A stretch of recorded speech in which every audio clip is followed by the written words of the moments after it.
Talk. Well, here we are. Of course, you have met Michelle before. Hello. And you have watched her wonderful lessons. And so have you watched her wonderful lessons, and you know that she's Niharika. And here we are together today.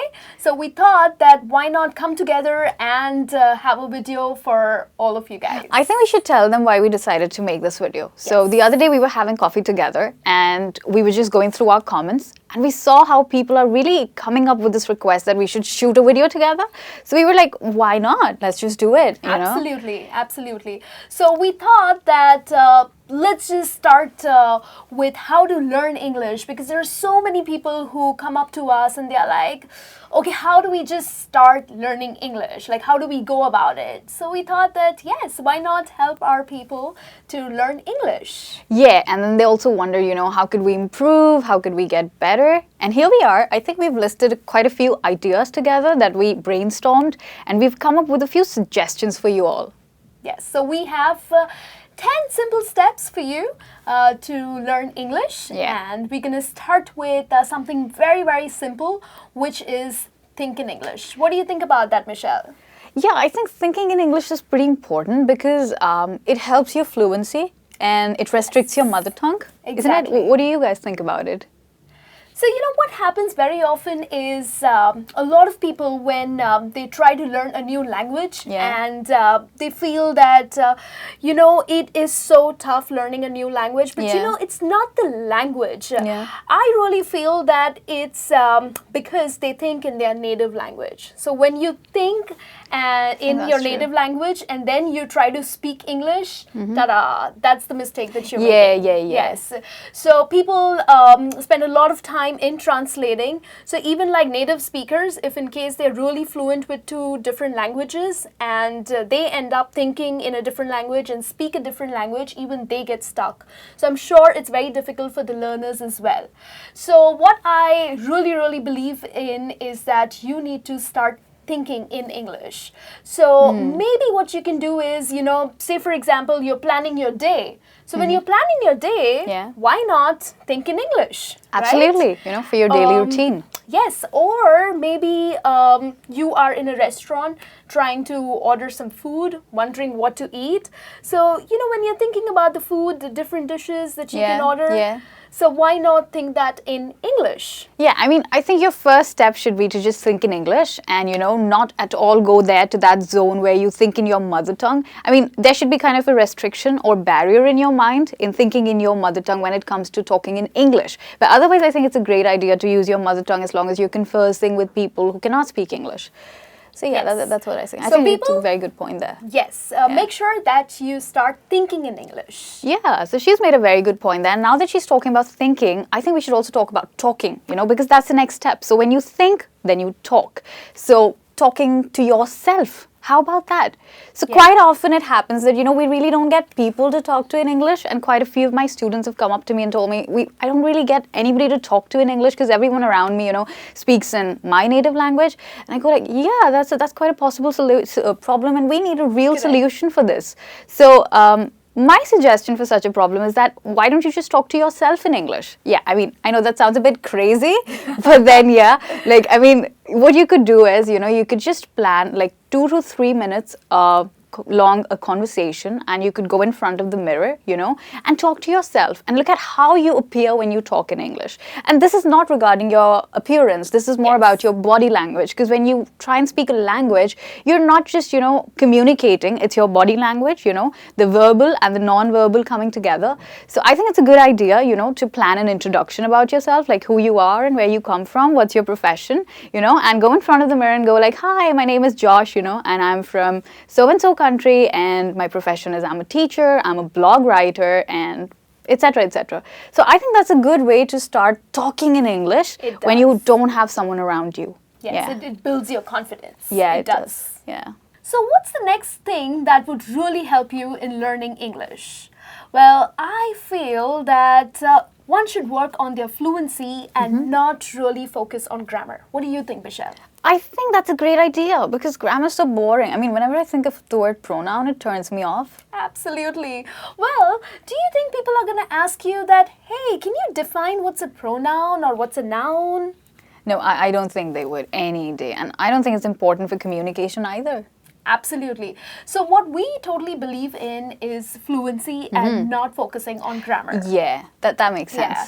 Well, when it comes to fluency, you need to pay attention on your communication skills. Yeah. It's not really grammar. Of course, grammar is going to help you when you want to write good English. Yeah. But when it comes to communicating with people, I really feel that it's your fluency and not grammar. Yeah, absolutely. Because fluency kind of includes your vocabulary as well. So if your grammar goes wrong, it's perfectly fine. But if you don't have the words, you're at loss because you don't know what to say. So I think you've made a wonderful point there. So when people think that, you have to work on your grammar and not your fluency, well, they are absolutely wrong, because when you end up thinking that, oh my God, am I going correct? Am I saying the right tense? And that is when you start stammering, or that is when you get stuck while you're communicating. Yeah. So, well, yes, grammar is important, It but is. what I believe is your focus should not be on grammar, but more on fluency. Fluency, Yes. absolutely right. And that takes me to another point, because as she said that grammar is not so important, but fluency is, the same way quite a few people I've seen say that pronunciation is not important, okay? But I don't really agree with that, because the way you speak is very important for another person to understand what exactly are you saying. Yes, very isn't it? true. Very true. So if I end up pronouncing a word wrong here, she may not be able to understand what that is. You know? I'll be like, okay. Yeah, so for example, we have the word address and address, okay? So these are two different words. And address is like a verb, which means, when you introduce somebody in a speech or in a gathering. And address is the place where you live, which is a noun. So just with my pronunciation, I can make a whole lot of difference with the way, with my message, with people to understand what I'm trying to say. Very so, true. But the problem here is that pronunciation gets very boring sometimes, and people are like, how do I make all these, proper gestures, and how do I put my tongue in the right place and my mouth in the right place to speak the right thing? So for that, I got a very interesting thing here. If you want to learn pronunciation, I think tongue twisters are a great idea. Yeah, because they're a lot of fun, and then you don't have to think about where you have to put your tongue, because you can twist it the way you want. So, for that, Niharika, you are in for a challenge. Okay. Yeah. Okay. So let's I go for have, it. I have something written with me, because I can't remember it, so I've just written it down. But you're gonna have to face the brunt of it. So I'm gonna speak a tongue twister, and I'll ask you to repeat that. Okay? Okay, I'm gonna try. So let me try this. Listen to me carefully, okay? And you can try that as well, please. And I'll be glad if you can do that. So, the 33 thieves thought that they thrilled the throne throughout Thursday. Wow. Am How I was supposed that? to really do that? Yeah. Okay, let me try. Can I read too? Okay. There you go. Okay, well, the 33 thieves thought that they thrilled the throne throughout Thursday. Okay, was it okay? Yeah, that was good. That I'm was a gonna good try it again, okay? The 33 thieves thought that they thrilled the throne throughout Thursday. Yeah, you got it better now. Yeah. So look at this. This helped her pronounce the words correctly, and this also helped her with the fluency, which she was talking about, So you get the speed, you get the correct pronunciation, and trust me, grammar goes away. It's not the most important thing, when it comes to communicating your message. True that.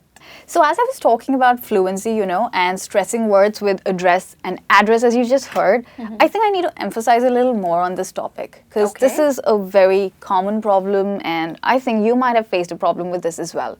So this is essentially a problem of word stress. So this is specifically about syllables, which means different parts of the word, and which parts do you need to stress, right? So just like address and address, I have another example for you. Have you read the Reader's Digest? You must have read it. And that is a noun, okay, where we stress on die, right? And you say digest, okay? And there's another word, digest. So as you see, I stressed on the second syllable here, digest, and jest is the stressed part. Now this is a verb, as in you're digesting your food and not digesting your food. Yeah. So I hope you got the difference there. And this is what it means when it comes to word stress, stressing the word correctly. But you know what's the best technique to learn this? Listen to the native speakers. are people who Yeah. can communicate fluently in English or Very have true. spoken English for most of their lives. And as you hear them speak, you'll understand how to stress a word correctly. What do you think? Very true. Absolutely. So, that reminds me of something. Well, a lot of people, they really enjoy singing English songs. Yeah, they do. Yeah. Yes, but they get stuck when speaking English. Absolutely. Now, if you enjoy singing, then why not learn from music and singing? Yeah, that sounds pretty cool, right? Yeah, so sing along. So when you sing along with these awesome English numbers, you go to a pub, you go to a club, you just at home listen to some great music. Yeah. I think singing along with the songs is a great idea. What do you think? I think it's amazing because it connects so well with what I was just talking about. So Correct. I was talking about photograph, Yes. the word stress, sorry. Yes. So that brings to my mind that, there's this particular word which a lot of students have a problem with, the word photograph, because it has a different stress on the word, when you talk about different forms of the word. True. For example, photograph, okay, where you stress on the pho, then it goes to photography, and it sounds just so different suddenly. I And then know. you say photographer, and you suddenly stress on grapher. So Yeah. it just completely changes. Correct. And that makes me think of a lovely song. So have you heard that song, Photograph by Ed Sheeran? She's gonna sing for us. Yes, she Really? will. Yes, you have to. No, Come on. no. Everybody wants to listen to her beautiful voice, right? I'm not really sure if this is beautiful, but I can just give it a Come try. on, I go think for it. she's taking revenge because I asked her to do the tongue twister. No. Yeah? No. Well, she really sings beautifully and you have to hear her out. Go for Okay. it. Well, I'll try my best, Please don't blame me if it's too bad. Okay, so, this particular sentence in the song really clicks me, So you can keep me inside the pocket of your ripped jeans. Then it goes on and on, That was just a Awesome. try. Do you guys agree? She sings beautifully, right? Yes, she does. So yes, sing along these beautiful songs because a lot of songs contain different phrases, Yeah. different expressions, Yeah. and music always stays, right? So enjoy music, sing along, and that should really help you in learning English as well. Definitely. So keep it up, listen to more music, and practice word stress. True. So Michelle, there are many times when people really get stuck with tenses. So do you think you can help them out with tenses? Yeah, I think I could. Yeah. I have a suggestion for that actually, Uh-huh. because when we're trying to learn new words, for example, you learn the word write. Okay, write means the verb, as in to write something, WRITE. So when you use that word, the next time when you're trying to use that word, you'll use it just the same way. Correct. You could possibly say, "I have write a song for you." And there comes the problem. Exactly. And So- people really get confused. Yeah, Yes. so that's practically wrong. I mean, you might know that if you know some grammar. So yeah, so I have write a song is a wrong sentence. So what you need here is you need another form of the word, right? So I could say I have written a song for you. Now, how do I know this? Well, I know this because when I learned the word write, I tried to learn its different forms. For example, write, wrote, and written. And you always use have with written, and that makes it easier for me to Correct. know how to use the word correctly, in a grammar context. So yeah, that's just a way to help you out. Yeah. So yes, so learning words really helps because that increases your vocabulary. Absolutely. So along with words, why not learn phrases as well? So, There you go. Yeah. So words, yes, it's a fantastic thing. But I also believe that when you learn phrases, you tend to join different words together. Absolutely. And you come up with a phrase. So say for example the word leave or the word impression. Now let's join this together to leave an impression. Absolutely. There you get. So Fantastic. you get a new phrase. So along with words, when you are learning English, of course, learn the words, also add some phrases to your conversation. So That's that it. really kind of helps you to build a great fluency while you're, talking to people. Yeah, and if you know the word form, you could say that she left an impression on me instead of saying she leave an Exactly. impression on me. Exactly. So Yeah. there you go, guys. Learn lots of new words as well as new phrases. And word forms. And word forms. There you go. Yeah. Yes. So, Michelle, there are times when people learn English for a specific reason. Yeah. Yeah. For example, they have an interview and they want to prepare themselves for the interview, Yeah. give their best, and that's exactly the reason why they want to learn English. Yeah. Or probably they are planning for a holiday in the US. Yeah, or maybe they're planning to go for like a speech, and Yeah. public or speaking. Social gatherings. Yeah. Yes, that's exactly the reason why they want to learn English. Yeah. So people, if you all are preparing for a particular situation and learning English, well, that is great too, because learning really helps. Yeah, right? it does. Yes. So if in case you have a social gathering, or probably you're just going to a restaurant, or probably you just have an interview, then go for it. I mean, learn English for specific situations, because that will also help. What do you Yeah, think? that's a great idea. Learning for specific situations gives you a better vocabulary, so you know and you're prepared. For example, for a party, you need to have a different vocabulary, possibly introducing yourself. And for a True. public speech, you might need to introduce yourself more formally. So you Yeah. understand the difference between something formal, like a speech, or something informal, like a party, which is Correct. pretty important. Yes. Yeah. So, what do you think? Is it too much of learning English? Yeah, I think we've just spent too much time talking about learning English, and Okay. now it's time to relax and say goodbye as well. Yeah? Yes. So thank you so much for staying with us. And in the end, I just want to comment that, you should relax, which is very important, because when we are trying to learn English, we stress too much, like Correct. word stress and grammar and all sort of things. So I think we need to calm down, and Yeah. take it easy, because language is a part of you, it's not something that comes from outside. So you build it with time. So you don't have to set limits for yourself, you don't have to set the number of hours you're going to spend learning English. It's just part of you. So watch movies, sing along with Sing along, songs, yes. meet people, introduce yourself, go to parties, Yep. and there you go. I think you're pretty much on your way to Make it learning enjoyable. good English. Yes, Yeah, make it enjoyable. Have Yeah. fun learning English, and that's what we totally believe in. absolutely. Yes. Well, thank you for watching us. It was really nice. I mean, we together, we really enjoyed doing this video, and thank you for watching us. Yeah. And do subscribe to our channel. Definitely, and like the video if you enjoyed it. Okay, thank you so much for having us. We'll see you soon with another such interesting conversation. Till then, you take care, keep learning English, and come back for more. Bye-bye. Bye.